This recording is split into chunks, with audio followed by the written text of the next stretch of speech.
Hello guys, welcome to another video.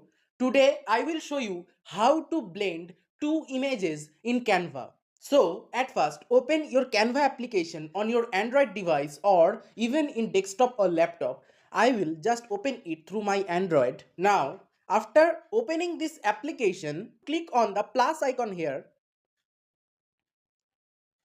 Now choose a image from your gallery. I will just click on the choosing image option.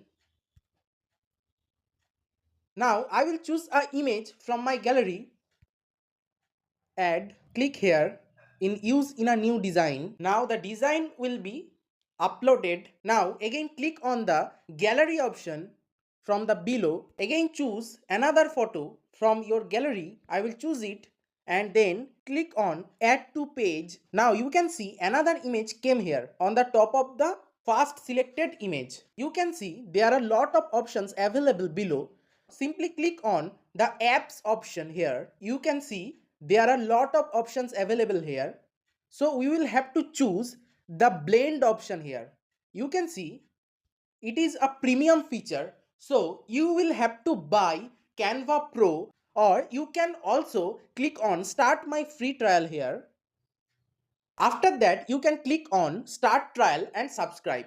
You will be given free 14 days trial.